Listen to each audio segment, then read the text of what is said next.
The safety of the American people must always come first. My staff and I receive frequent updates to ensure that we are fully prepared, and we are fully prepared, but we really basically, I don't think, ever seen anything like is lurking. I want to thank the Coast Guard. Carl, I know that they're really ready.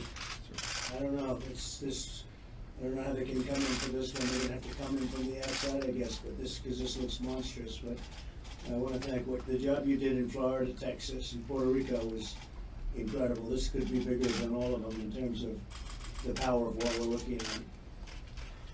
It's one of the largest we've ever seen. Its effects will be felt hundreds of miles or more from the eye of the storm, and long before it potentially makes landfall. It's going to go at hundreds of miles. We expect that much of the eastern seaboard will be ultimately impacted, and some of it very, very severely.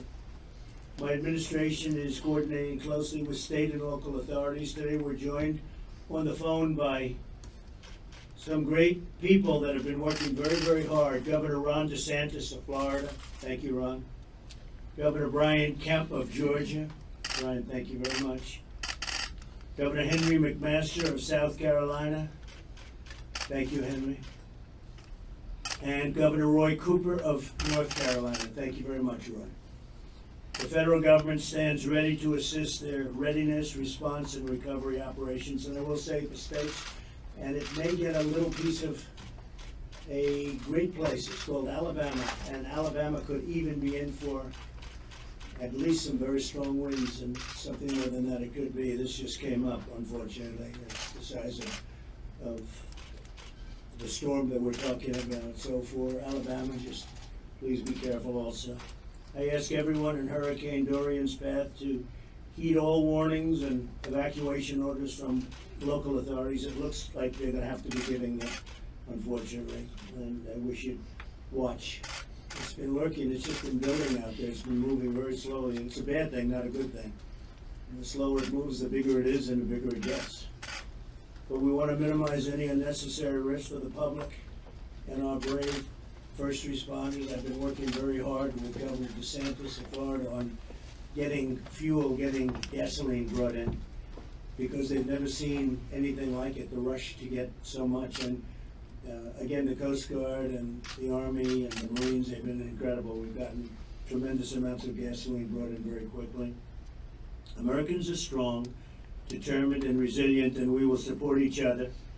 And we will work very hard to minimize whatever the effect of what's coming at us. We don't even know what's coming at us. All we know is it's possibly the biggest. I'm not sure that I've ever even heard of a Category 5. I knew it existed, and I've seen some Category 4s. You don't even see them that much, but a Category 5 is something that I don't know that I've ever even heard the term, other than I know it's there. That's the ultimate, and that's what we have, unfortunately.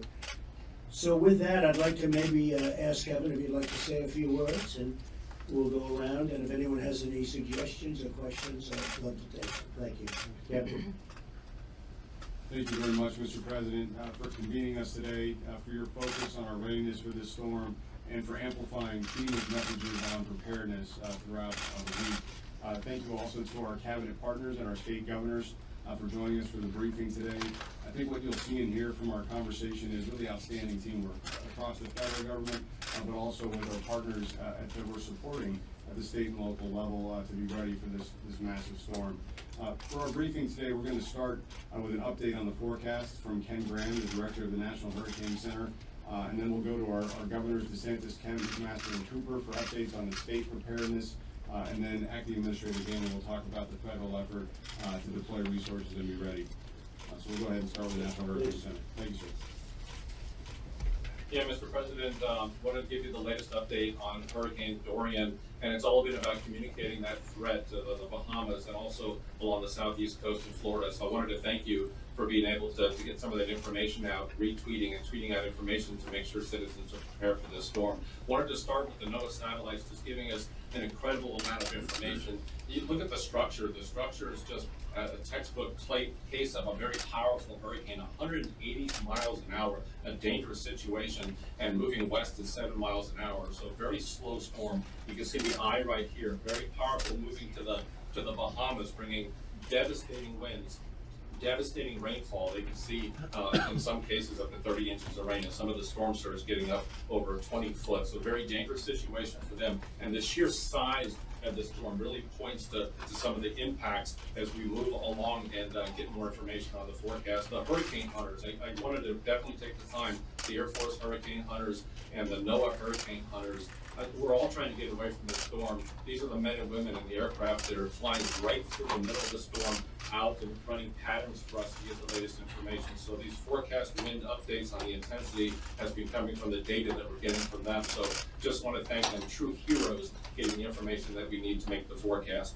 Speaking of this forecast, a couple things to note here. Really, we're looking at a forecast really slowing down. We expect the storm to slow down with time, and some of these impacts stretching well away from the center. In this case, well over 100 miles from the center. So it's just not about the center. These impacts can stretch well outside of that center as well. And the track's been really focused on a couple things with the track.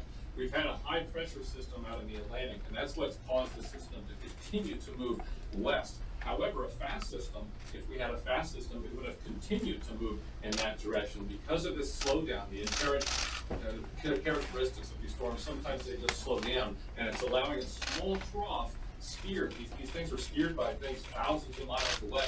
That is allowing it to slow down and eventually turn. The big question is, where is it going to make that turn? And that's why we have the forecast come. It's such an important part of our forecast, because we really tell the general public not to necessarily just focus on that center line where that is. We tell them focus on the cone, because that's based on our average error over the last 5 years. So really the way to think about it is the center could be anywhere inside that cone. So that allows for solutions. So small changes could put this right along the coast. We can also see landfall moving northward.